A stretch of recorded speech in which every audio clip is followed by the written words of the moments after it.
Chanakya IAS academy में आप सभी का स्वागत है। आज हम बात करेंगे, पाकिस्तान को दुनिया का सबसे खतरनाक देश बताया है अमेरिका ने, इस पर कि आखिर अमेरिका ने ये स्टेटमेंट क्यों दिया है और ये स्टेटमेंट कितना उचित है। हाल ही में अमेरिकी राष्ट्रपति जो बाइडेन ने पाकिस्तान को दुनिया का सबसे खतरनाक देश बताया है। हालांकि पाकिस्तान दुनिया की 5वीं सबसे बड़ी आबादी वाला देश है, उसके पास 5वीं सबसे बड़ी मिलिट्री है, परमाणु हथियार के मामले में विश्व में 6ठे नंबर पर है, लेकिन पाकिस्तान के खराब आर्थिक हालात, राजनीतिक अस्थिरता और शिक्षा एवं जॉब के अभाव में तेजी से बढ़ती आबादी, साथ ही सेना का सत्ता पर अघोषित नियंत्रण ही पाकिस्तान को सबसे खतरनाक देश बनाता है। बहुत से कारण हैं जिसकी वजह से पाकिस्तान को सबसे खतरनाक देश कहा जा रहा है। इसमें पहला कारण है पाकिस्तान की न्यूक्लियर टेक्नोलॉजी, जो हमेशा विवादों में रही है। 17 सितंबर 1974 को पाकिस्तान के परमाणु हथियारों के जनक कहे जाने वाले अब्दुल कादिर खान उस वक्त के प्रधानमंत्री जुल्फिकार अली भुट्टो को एक लेटर लिखते हैं। वह उन्हें परमाणु बम बनाने का ऑफर देते हैं। खान उस समय physical dynamics research laboratory Netherlands में काम कर रहे थे। उसके अगले ही साल यानी 1975 में खान जिस लेबोरेटरी में काम कर रहे थे, वहां से सेंट्रीफ्यूज की ड्राइंग यानी डिज़ाइन के साथ उस लिस्ट को भी चुरा लेते हैं जहां से इसके लिए इक्विपमेंट मिलते हैं।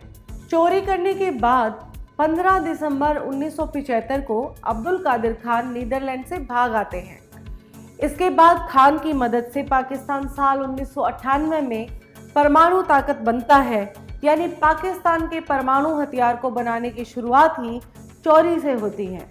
पाकिस्तान को परमाणु ताकत बनाने के बाद 1980 के दशक के मध्य में खान दुबई, मलेशिया और अन्य जगहों पर ब्लैक मार्केट के जरिए सेंट्रीफ्यूज, कंपोनेंट्स और डिज़ाइन बेचने का काम करने लगते हैं। खान के कस्टमर्स में ईरान शामिल था, जिसने पाकिस्तानी मॉडल के आधार पर यूरेनियम संवर्धन परिसर का निर्माण किया। अब्दुल कादिर खान इसके साथ ही कम से कम 13 बार उत्तर कोरिया का दौरा करते हैं। माना जाता है कि खान ने अपने ब्लैक मार्केट के जरिए उत्तर कोरिया को भी परमाणु टेक्नोलॉजी मुहैया कराई थी। साथ ही खान ने अपनी लैब में उत्तर कोरियाई लोगों की मदद से पाकिस्तान के लिए गौरी बैलिस्टिक मिसाइल भी बनाई। इसी कड़ी में लीबिया को भी परमाणु टेक्नोलॉजी बेची गई, जिसके बाद से लीबिया ने अपना परमाणु हथियार कार्यक्रम शुरू किया। लेकिन इन सभी चीज़ों को 2003 में अमेरिका ने बलपूर्वक रोक दिया। अब्दुल कादिर ने 2004 में सार्वजनिक रूप से माना था कि उन्होंने दुनिया के कई देशों को परमाणु तकनीक और सामग्री उपलब्ध करवाई है। उन्होंने ईरान, उत्तर कोरिया और लीबिया को भी परमाणु हथियार बनने के लिए आवश्यक सामग्री और डिज़ाइन देने की बात कबूली थी। पाकिस्तानी सरकार ने ईरान और उत्तर कोरिया को न्यूक्लियर टेक्नोलॉजी ट्रांसफ़र करने के मामले में 31 जनवरी 2004 को अब्दुल कादिर खान को गिरफ्तार किया। हालांकि 5 फरवरी 2004 में उस वक्त के राष्ट्रपति परवेज मुशर्रफ ने उन्हें क्षमादान दे दिया था। कारगिल वॉर के समय से ही अमेरिकी राष्ट्रपति रहे बिल क्लिंटन के समय से ही अमेरिका के सभी राष्ट्रपति जानते हैं कि पाकिस्तान दुनिया का सबसे खतरनाक देश है, क्योंकि पाकिस्तान आतंकवाद का ग्लोबल एपिसेंटर है। साथ ही पाकिस्तान में राजनीतिक अस्थिरता है। इसी वजह से परमाणु हथियार पाकिस्तान में रह रहे आतंकवादियों के हाथ लग सकते हैं।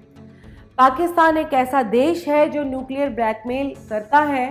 पाकिस्तान ने पैसे लेकर न्यूक्लियर टेक्नोलॉजीज को सीरिया, ईरान, इराक, लीबिया से लेकर उत्तर कोरिया को बेचा है। ऐसे में पाकिस्तान वाकई दुनिया के लिए सबसे खतरनाक देश साबित हो सकता है। तो इस आधार पे हम कह सकते हैं कि अमेरिका का ये स्टेटमेंट कहीं ना कहीं सही साबित होता है। पाकिस्तान की नो फर्स्ट यूज परमाणु नीति नहीं है। यह केवल पाकिस्तान के हाई कमान पर निर्भर करता है कि उन्हें कब और किस स्थिति में परमाणु हमला करना है। 1999 में पाक विदेश मंत्री ने नो फर्स्ट यूज वाली परमाणु पॉलिसी को नकारते हुए कहा था कि हम अपने देश की सुरक्षा की दिशा में हर जरूरी हथियार का इस्तेमाल कभी भी कर सकते हैं। दूसरा मुख्य कारण है इसके पीछे कि पाकिस्तान को खतरनाक कहा जा रहा है कि पाकिस्तान में डेमोक्रेसी ना के बराबर है। 1947 में भारत की आज़ादी और पाकिस्तान के बनने के बाद से अब तक पाकिस्तान में 3 दशक से ज़्यादा समय तक सैन्य तानाशाहों का राज रहा है। इस दौरान पाकिस्तान में 4 सैन्य सरकारें बनी हैं और सत्ता का control general Ayub Khan, general Yahya Khan, general Ziaul हक और जनरल परवेज मुशर्रफ के पास थे। पाकिस्तान में पहली बार तख्ता पलट के बाद से हर बार एक ही कॉमन रिएक्शन सुनने को मिलता रहा है, जिसमें चुनी हुई नागरिक सरकार की अक्षमता, भ्रष्टाचार और देश के लिए खतरे के दावे को सबसे ऊपर दिखाया जाता है। डिफेंस एक्सपर्ट कहते हैं कि पाकिस्तानी सेना चाहती है कि सभी मामलों में उनकी सलाह से ही सरकारें चलाई जाएं। यही वजह है कि पाकिस्तान में 75 साल में 31 प्रधानमंत्री बने हैं, लेकिन एक भी प्रधानमंत्री 5 साल का कार्यकाल पूरा नहीं कर सका है। पाकिस्तान में काफ़ी लंबे अरसे तक रहे सैन्य शासन ने सेना को सरकार के समूचे तंत्र में पैठ बनाने का मौका दिया है। राजनीतिक दलों, न्यायपालिका, नौकरशाही और मीडिया आज सभी वर्गों पर सेना के समर्थक हैं। 2013 में पाकिस्तान के 70 साल के इतिहास में पहली बार 5 साल के नागरिक शासन के बाद तय समय पर चुनाव हुए तो बहुत सारे लोगों को लगा कि पाकिस्तान में लोकतंत्र आ गया है, लेकिन 28 जुलाई 2017 को सुप्रीम कोर्ट द्वारा प्रधानमंत्री नवाज शरीफ को अयोग्य ठहराया जाना सीधे तौर पर इस बात की याद दिलाता है कि पाकिस्तान को आज भी आभासी सरकार यानी कि डीप स्टेट ही चला रहा है और सरकार को अपदस्थ करने के लिए सैन्य बगावत के अलावा और कोई भी तरीके हो सकते हैं। इसके अलावा जो मुख्य कारण है पाकिस्तान को खतरनाक कहा जा रहा है वो है आईएस ने ओसामा बिन लादेन से लेकर दाऊद इब्राहिम तक सभी को अपने यहाँ पर शरण में रखा है हमेशा से। 1947 में पाकिस्तान की कश्मीर पर कब्जे की कोशिश पूरी तरह नाकाम रही।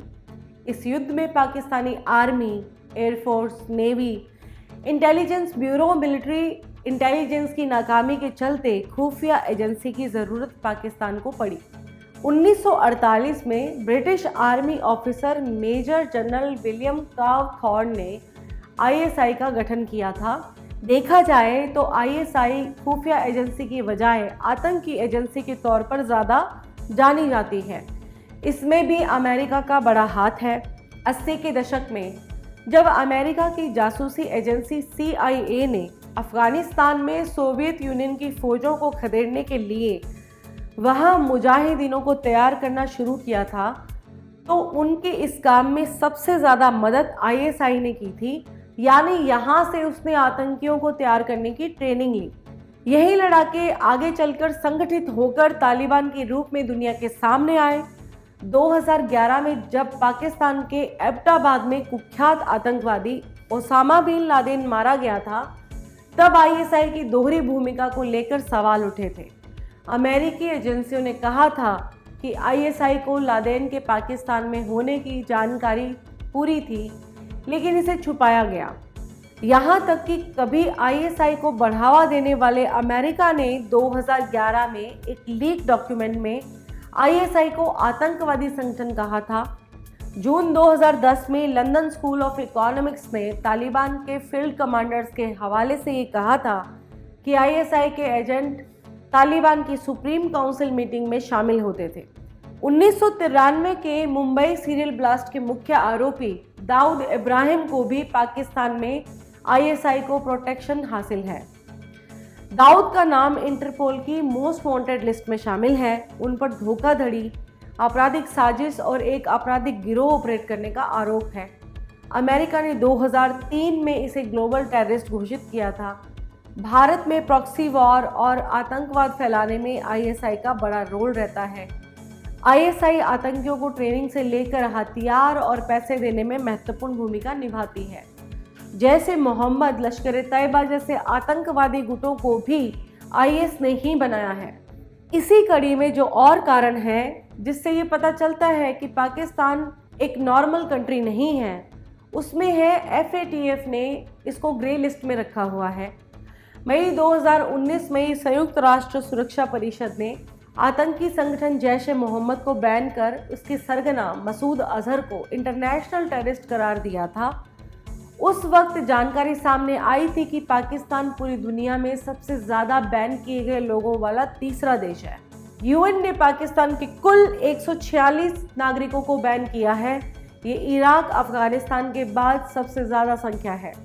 UN ने बैन किए गए लोगों की पूरी डिटेल दी थी। इसमें 2611 के मास्टरमाइंड हाफिज सईद, लश्कर-ए-तैयबा की जकी-उर-रहमान लखवी और हक्कानी के नाम भी शामिल थे। अंडरवर्ल्ड सरगना दाऊद का नाम भी इस लिस्ट में है। 2019 में अमेरिका यात्रा के दौरान पाकिस्तान के प्रधानमंत्री इमरान खान से स्वीकार किया था कि उसके देश में 30 से 40 हज़ार आतंकी हैं। UN ने जिन आतंकियों को बैन कर रखा है उनमें से कई आतंकियों को पाकिस्तान ने शह दी हुई है। FATF से बचने के लिए इन आतंकियों को समय समय पे जेल में डाल दिया जाता है, लेकिन जेल में भी उन्हें हर तरह की सुविधाएं मिलती हैं। आतंकवाद के खिलाफ एक्शन न लेने की वजह से 2008 में पाकिस्तान को पहली बार FATF की ग्रे लिस्ट में डाला गया था। इसके तहत उसे टेरर फंडिंग और मनी लॉन्ड्रिंग पर कार्रवाई करनी थी। 2009 में वह इस लिस्ट से बाहर आ गया था। 2012 में पाकिस्तान को एक बार फिर इस ग्रे लिस्ट में डाला गया, हालांकि 2015 में फिर वह बाहर निकलने में कामयाब रहा। पाकिस्तान जून 2018 में FATF की ग्रे लिस्ट में शामिल हुआ था। अक्टूबर 2018, 2019, 2020, 21 और 22 में हुए रिव्यू में भी पाकिस्तान को राहत नहीं मिली।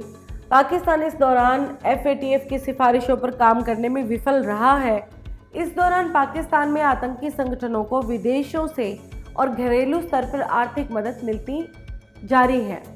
अब अगर हम बात करें पाकिस्तान के पड़ोसी देशों के साथ संबंधों की, तो भारत को छोड़कर पाकिस्तान से उसका हर पड़ोसी दुखी है। अफगानिस्तान साफ तौर पर पाकिस्तान को अपना सबसे बड़ा दुश्मन कहता है और मानता है। ईरान भी उसे अपना बड़ा दुश्मन मानता है। हिंदुस्तान में आए दिन पाकिस्तानी फेक करेंसी के माध्यम से हमारी इकोनॉमी को तबाह करने में लगे हुए हैं। ड्रग्स के माध्यम से भारतीय युवाओं को बर्बाद करने की कोशिश करता रहता है पाकिस्तान। ड्रोन के सहारे हथियार भेजकर जान माल का नुकसान भी करना चाहता है। बांग्लादेश में बड़े पैमाने पर आए दिन जो सरकार के खिलाफ विरोध प्रदर्शन होते हैं, उन्हें पाकिस्तान ही शह देता है। दुनिया भर में जहां भी आतंकी एक्टिविटीज़ हो रही है, उनमें डायरेक्ट और इनडायरेक्ट तौर पर पाकिस्तान का कनेक्शन पाया ही जाता है। इतना सब कुछ करने के बावजूद आतंकवाद के नाम पर अमेरिका से मदद भी लेता है पाकिस्तान की सेना समय समय पर दूसरे देशों से भी आतंकवाद के खात्मे के नाम पर फंड लेती रही है। 11 सितंबर 2001 को न्यूयॉर्क के वर्ल्ड ट्रेड सेंटर पर हुए आतंकी हमलों के बाद से दुनिया में बहुत कुछ बदला है। वहीं पाकिस्तान और अमेरिका के रिश्तों पर जमी हुई बर्फ भी पिघली। पाकिस्तान आतंकवाद के खिलाफ युद्ध में अमेरिका का सबसे बड़ा सहयोगी देश बन गया था। इसके बदले में अमेरिका ने पाक सेना को आतंक के खात्मे के लिए खूब पैसे भी दिए। 2002 से 2015 तक अमेरिका ने पाकिस्तान की सेना को 11.4 अरब डॉलर यानी 86,000 करोड़ रुपए दिए थे। हालांकि 2018 में अमेरिकी राष्ट्रपति डोनाल्ड ट्रंप ने इस पर रोक लगा दी थी। इसके अलावा जो एक बहुत बड़ा मुद्दा है पाकिस्तान में, वो है कि हिंदू और ईसाई लड़कियों का वहाँ अपहरण होता है और उनसे ज़बरदस्ती उनका निकाह करवा दिया जाता है। मानवाधिकार संस्था movement for solidarity and peace यानी MSP के अनुसार पाकिस्तान में हर साल 1000 से ज़्यादा ईसाई और हिंदू महिलाओं या लड़कियों का अपहरण कर लिया जाता है। इसके बाद उनका धर्म परिवर्तन कराकर इस्लामिक रीति रिवाज से निकाह करा दिया जाता है। पीड़ितों में ज़्यादातर की उम्र 12 से 25 साल के बीच होती है। मानवाधिकार संस्था ने यह भी कहा कि आंकड़े इससे ज़्यादा भी हो सकते हैं, लेकिन ज़्यादातर मामलों को पुलिस दर्ज ही नहीं करती। अगवा होने वाली लड़कियों में से अधिकतर गरीब तबके से जुड़ी हुई होती हैं, जिनकी कोई खोज खबर लेने वाला भी नहीं होता। पाकिस्तान का सिंध सूबा अल्पसंख्यकों पर अत्याचार के लिए बदनाम है। इसी सूबे में पाकिस्तान में सबसे ज्यादा हिंदू और ईसाई लड़कियों के जबरदस्ती धर्म परिवर्तन कर निकाह कराने की खबरें आती रहती हैं। जितने भी पॉइंटर्स पर हमने आज बात की है, उनसे ये कहीं ना कहीं साबित हो जाता है कि वास्तव में पाकिस्तान एक खतरनाक देश है और अमेरिका ने जो स्टेटमेंट दिया है वो इन्हीं सभी आधारों पे दिया है। इसके साथ ही आज का हमारा ये टॉपिक यहीं पर कंप्लीट होता है। हम कल फिर मिलेंगे एक नए टॉपिक के साथ। आप हमारे YouTube चैनल को लाइक, शेयर और सब्सक्राइब करना ज़रूर याद रखें। Thank you so much. Don't forget to like, share and subscribe to our channel and press the bell icon to never miss an update.